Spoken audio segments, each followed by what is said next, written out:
بینەرانی تیوار ئەم کاتەتان باش. نێچیروان بارزانی لە تارانە. کۆمەڵێک پرس و مژاری گرنگ هەیە کە سەرۆکی هەرێمی گەیاندۆتە ئەو وڵاتە. لە تیوارەوە گرنگترین ئەو تەوەر و باسانەتان بۆ ڕوون دەکەینەوە کە سەرۆکی هەرێم دەیان خاتە بەردەم بەرپرسانی ئێران و ئەویش بە کۆمەڵێک گرنتیەوە لە ئێرانەوە دەیەوێت بگەڕێتەوە هەرێمی کوردستان. دوای 2 ساڵ جارێکی تر نێچیروان بارزانی بە سەردانێکی فەرمی و لەسەر بانکهێشتی ئێران لە تارانی پایتەختی ئەو وڵاتەیە و وەزارەتی دەرەوەی ئێران سەردانەکەی ڕێکخستووە. لە سەردانەکەیدا هەردوو جێگری سەرۆکی هەرێم جعفەر شێخ مستەفا و مستەفا سەید قادر و ڕێبەر ئەحمەد وەزیری ناوخۆی یاوەری نێچیروان بارزانی دەکەن. ئەمەش زیاتر پەیوەندی بەو دۆستیانەوە هەیە کە ئێران بەلایەوە گرنگن بە تایبەت دۆستی ئەمنیەکان. ماوەیەکی زۆرە ئێران چاوی لەوەیە نێچیروان بارزانی سەردانی ئێران بکات چونکە ئێران تا ڕادەیەک لە پارتی و کۆی دۆخی هەرێمی کوردستان نیگەرانە. هاوکات پێشتریش نیگەرانی خۆی لە میدیاکان بۆ نێچیروان بارزانی دەربڕیوە بەهۆی سەردانێکی بۆ باکۆی پایتەختی ئازەربایجان لە تەموزی ساڵی ڕابردوودا کە ئێران پێی وایە ئەو سەردانەی نێچیروان بارزانی بۆ پرسی نەوت و غاز بووە. ئەگەرچی لە ماوەی ڕابردوودا ئێران چەندین جار بردومانی هەولێری کردووە و هەریەک لە ماڵی شێخباز و ماڵی پێشڕەو دزەی کرانە ئاماج. هاوکات کەمپەکانی ڕۆژهەڵاتی کوردستان لەلایەن ئێرانەوە بردومان کران و بە ڕێککەوتنی عێراق و ئێران چۆڵ کران.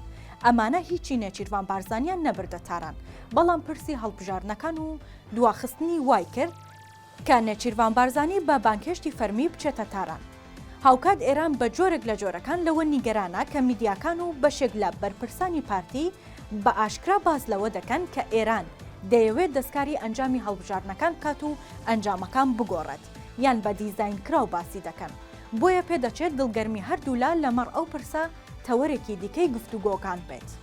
هەرچەندە چەند جارێک میدیاکانی ئێران و یەکێتی باسییان لەوە کردووە کە گوایە لە پرسی هەڵبژارنی پەرلەمانی کوردستان لەسەر ئاستی فەرمی ئێران ڕایگەاندووە کە وەک پرسێکی ناوخۆی هەرێمی کوردستان مامەڵەی لەگەڵ دەکات و دەستێوەردانی تێدا ناکەن. بەڵام بەهۆی ئاڵۆزبوونی ناکۆکیەکان تاران لە ڕێگەی نێوەندگریەوە هەوڵی نزیک بوونەوەی لایەنە ناکۆکەکان دەدات بۆ گەیشتن بە چارەسەرێک کە جێگەی ڕەزامەندی هەموو لایەنەکان بێت. بە گوێرەی زانیاریەکانی تیوار سەردانەکەی نێچیروان بارزانی بۆ تاران جگەلەوەی کۆمەڵێک پرسی گشتی لە خۆ دەگرێت، هاوکات لە نزیکەوە ڕوونکردنەوە دەدات بە تاران لەبارەی هۆکاری نیگەرانیەکانی پارتی لە هەڵبژاردن و ڕەخنەکانیان بە تایبەت بەرامبەر دادگای فیدراڵی و مامەڵەی بەغدا لەگەڵ هەرێمی کوردستان، هەروەها هەڵوەشاندنەوەی حکوومەت و کۆمیسیۆن و پرسی هەڵبژاردننی هەرێم و عێراق.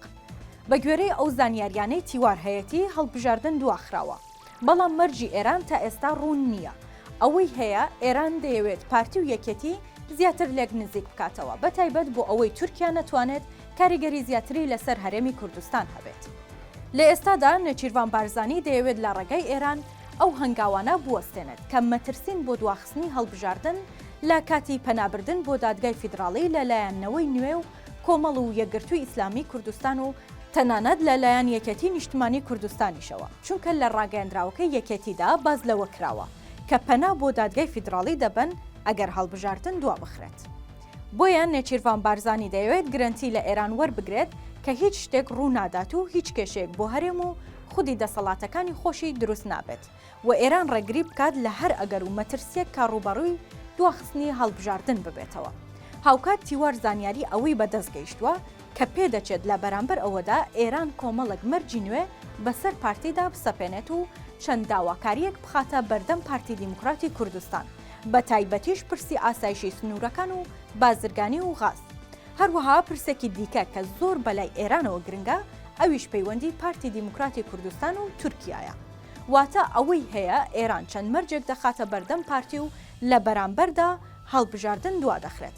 بۆ ئەمەش ئێران کە خۆی بڕیاردەری سێبەری پشتچوارچەوەی هەماهەنگی و حکوومەتەکەیانە لە عێراق گرنتی بە نێچیروان بارزانی دەدات کە هیچ مەترسێک بۆ سەر هەرێم لە داهاتوودا لەلایەن دادگای فیدراڵی و حکوومەتی عێراق و تەنانەت یەکێتی نیشتمانی کوردستانیشەوە دروست نابێت. بەڵام نابێت ئەوەمان بیرچێت کە ئێران مەرجێکی دیکەی گرنگی هەیە بۆ ئەمە، ئەویش حیزبە ڕۆژهەڵاتیەکان و سەرکردەکانیانە کە وەک ئاگادارن لە ڕابردوودا لیستێکی 26 کەسی لە ناوی سەرکردەی حیزبە ڕۆژهەڵاتیەکانیدا بووە حکوومەتی عێراق و هەرێمیش تا ئەو سەرکردانە ڕادستی ئێران بکرێنەوە یان لە خاکی عێراق دەربکرێن.